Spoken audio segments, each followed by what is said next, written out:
Finally চলে আসলাম বাংলাদেশে। আর একটু ওয়েট করছি, একটু পরেই আমার ওয়াইফকে সারপ্রাইজ দিব, যার কারণে ওকে না বলেই চলে আসছি আমেরিকা। ও জানতো যে আমি আসবো ঈদের সময়, তো দেখা যাক কী হয়, তো সাথেই থাকুন। গাড়ি থেকে নেমেই আমার বাসার দিকে মানে যাচ্ছে আর ভিডিও ক্লিপসগুলো নিচ্ছে। সো এখন আবার নিজের বক্তব্য কিছু প্রকাশ করে, ভিডিওটা অনেক সুন্দর করে করেছিল। এখন আমার বউকে সারপ্রাইজ দিতে যাচ্ছি, তো জন্য ফুল কিনেছি ফুলার রোডের থেকে, সাথেই থাকুন।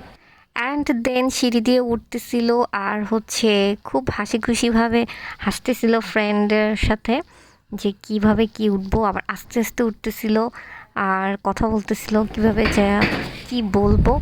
সো এখন শুরু হলো গেট নক করা। সো হচ্ছে নক করতেছিল বাট কোনো কথা বলতেছিল না। আর আমার বাসা থেকে বলতেছিল কে কে, ও কথা বলতেছিল না, ওর ফ্রেন্ডকে বলতেছে কথা বল কথা বল। সো ও বলতেছিল নিচে খোলেন খোলেন, একটু খোলেন। নিচে থেকে আসছি, নিচে থেকে আসছি।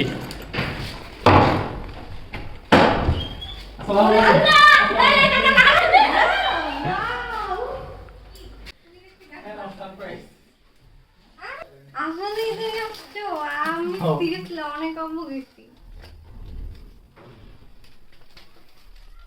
অ্যান্ড দেন আমি এত বেশি শকড এবং সারপ্রাইজড হয়েছি যা আমি টোটালি কল্পনাও করতে পারি না। ইভেন আমার বলার মতো ভাষা কিছু ছিল না, আমার কাছে সব কিছু স্বপ্নের মতো মনে হইতেছিল। ইভেন আমার ইনস্ট্যান্ট অনেক ঘন্টা পরও আমি ভাবতেছি আসলেই ও আসছে কি না।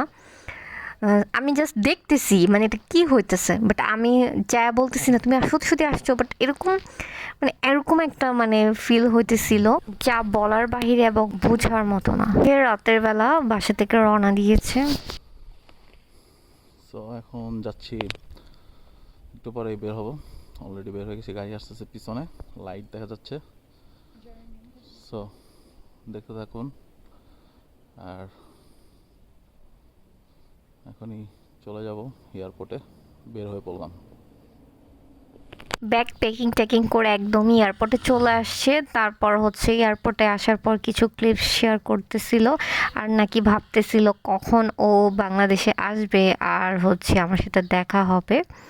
সো কীভাবে ও সারপ্রাইজটা দিবে ওগুলোর প্ল্যান করতেছিল আর ভাবতেছিল, ফিল করতেছিল।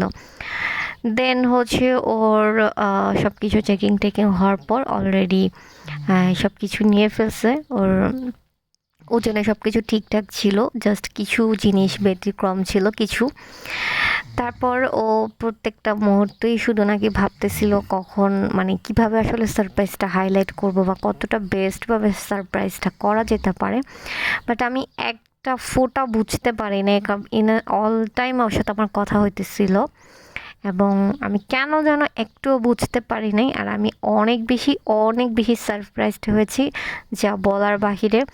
ইভেন ও হচ্ছে ইয়ারে ওঠার পরে হচ্ছে গিয়ে প্রত্যেকটা মুহূর্তের ক্লিপ মানে ও ভিডিও করতে করতে আসতেছে, মানে আমেরিকা থেকে বাসা থেকে বের হওয়ার পর থেকেই ও ভিডিও করতে করতে আসছে। দ্যাটস ওয়াই আমি কিছু ক্লিপস দিলাম এবং ওর প্রত্যেকটা মুভমেন্টের স্টোরিটা আমাকে বললো যে ও প্রত্যেকটা মুহূর্ত রেস্ট আর চিন্তা করতেছিল কখন ও আমাকে স্পেশাল সারপ্রাইজটা দিবে।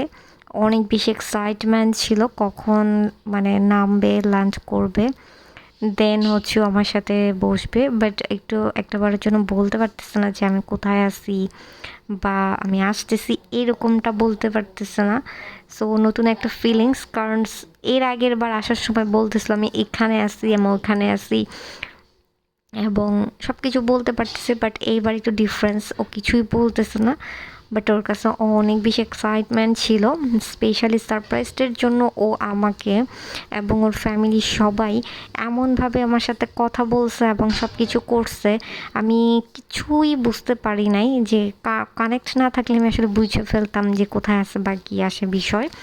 সো কানেক্ট না থাকার কারণেই আসলে আমি কিছু বুঝতে পারি নাই। আর আমি এত বেশি একটা সারপ্রাইজড, এবং ইভেন শুধু আমি না, আমার হোল ফ্যামিলি এত বেশি সারপ্রাইজড হয়েছে।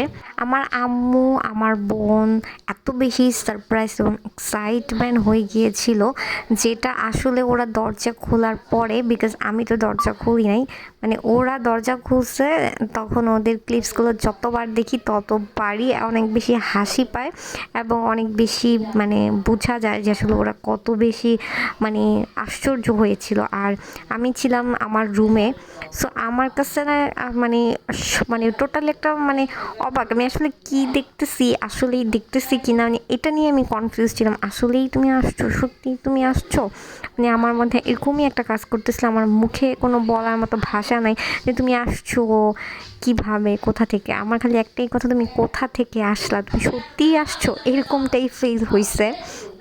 দেন ও এগুলা ভাবতেছিল যে আমি আসলে সারপ্রাইজটা হওয়ার পরে আমি আসলে ওকে কি বলবো, ওকে কি বলবো, আমি এটা কিভাবে নিব।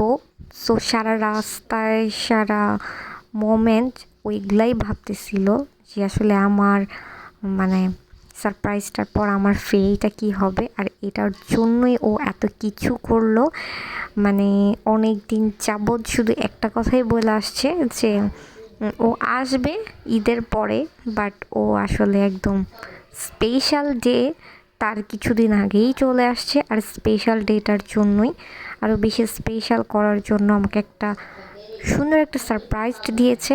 তারপরও আমার সাথে সেই দিনটাতে যেখানেই থাকুক না কেন আমার সাথে থাকবে, এটাও প্ল্যান করেছে। এই জিনিসটা আমি অনেক বেশি আমার ভালো লাগছে যে একটা বিশেষ দিনগুলোতে প্রত্যেকটা ফ্যামিলি মেম্বার্স একসাথে থাকাটা খুবই জরুরি। সেটা ভাই বোন, বাবা মা, হাজব্যান্ড ওয়াইফ, শ্বশুর শাশুড়ি, যে কোনো ইভেন্ট প্রোগ্রামগুলোতে শত ব্যস্ততার মধ্যেও চেষ্টা করা উচিত স্পেশাল ডেগুলোতে স্পেশাল মোমেন্ট করার জন্য। স্পেশাল মানুষদের সাথে যেখানেই থাকুক না কেন থাকা পসিবল এবং উচিত। আর অনেক সময় অনেকের পসিবল হয় না, কিন্তু চেষ্টা করতে হওয়া উচিত, সবারই হয় না কিন্তু ট্রাই তো অবশ্যই করা উচিত। আর চেষ্টা করলে অবশ্যই করা পসিবিলিটি আছে। যেমন আমার হাজব্যান্ড, ও কিন্তু এখন আসার কোনো ওয়েই ছিল না, তারপরে ও চেষ্টা করেছিল এবং ও আমাকে সারপ্রাইজ দিবে পসিবিলিটি রাখার ট্রাই করেছে যে মূল্যেই হোক ওই দিনগুলোতে ও আমার সাথে থাকবে, স্পেশাল ডেটাকে আরও স্পেশাল ডের মতো করে তুলবে। বাট যাই হোক না হোক, অ্যাটলিস্ট ও আমার সাথে স্পেশাল ডেতে আমার পাশে থাকবে। সো এই থিঙ্কিংটাই হচ্ছে অনেক বড় কিছু। ও আসছে তা সেটা তো আরও অনেক বড় কিছু অবশ্যই। দিনটা যেই মানে থাকবে তার থেকে বড় কিছু হচ্ছে ওর চিন্তাটা অনেক বেশি সুন্দর ছিল, দ্যাটস ওয়াই। আর এরকমই হওয়া উচিত সবার পার্টনার, যে একটা মানে দুজনের সাথে বিশেষ দিনগুলোতে যে মূল্যেই হোক যেখানেই থাকুক না কেন একসাথে পার্টগুলো শেয়ার করা। সো এটাই হচ্ছে, এরকম পার্টনারই প্রত্যেকটা মানুষেরই হওয়া উচিত। আর প্রত্যেকটা মানুষই তার জীবনে অনেক চা পাওয়া থাকে, অনেক বেশি থাকে, বাট স্পেশাল মোমেন্টগুলো তো স্পেশালই থাকে।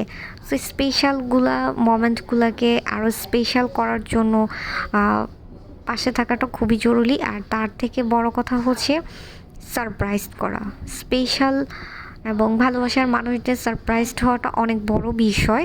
বিকজ শুধু যে একটা ছেলে একটা মেয়েকে শুধু সারপ্রাইজ দেবে বিষয়টা এরকম না, মেয়েদেরও কিন্তু ছেলেদের সারপ্রাইজ দেওয়া অনেক উচিত, তাহলে জিনিসগুলো অনেক বেশি ভালো হয়। হ্যাঁ, মাঝে মাঝে সারপ্রাইজ দেওয়া। আসসালামু আলাইকুম এভরিওয়ান, চলে আসলাম দোহাতে, এখন ওয়েট করছি নেক্সট ফ্লাইটের জন্য, কানেক্টিং ফ্লাইট। সো তারপরেই ঢাকার উদ্দেশ্যে রওনা দেবো ইনশাল্লাহ, আর আমার ওয়াইফকে সারপ্রাইজ দিব। সো সাথেই থাকুন। ঠিক, সবার জন্যই ঠিক দেওয়া উচিত, আমারও উচিত, আমিও চেষ্টা করব ওকে সারপ্রাইজ দেওয়ার জন্য। বাট আমি সবসময় ওর সারপ্রাইজটা পেয়ে অভ্যস্ত, আমি আসলে ওরকমভাবে সারপ্রাইজ দিতে পারি নাই, দেওয়ার চেষ্টা করব। সো এখন ও হচ্ছে নেক্সট ট্রানজিটের জন্য ওয়েট করতেছে, নেক্সট আরেকটা প্লেনে উঠবে, ফ্লাইটের জন্য প্রিপারেশন নিচ্ছে, এর জন্য ওয়েট করতেছে। আর মানে যেই প্লেনটাতে ও ল্যান্ড করবে সেই প্লেনটার কাছাকাছি ওয়েট করতেছিল আর ভাবতেছিল। তারপর এই পেপারসগুলো ডকুমেন্টসগুলো ঠিকঠাক আছে, এখানেও চেকিং হলো, দেন চেকিং হয়ে অলরেডি উঠে গেল প্লেনে। দেন এখন আবার ঢাকার উদ্দেশ্যে ও চলে আসতেছে।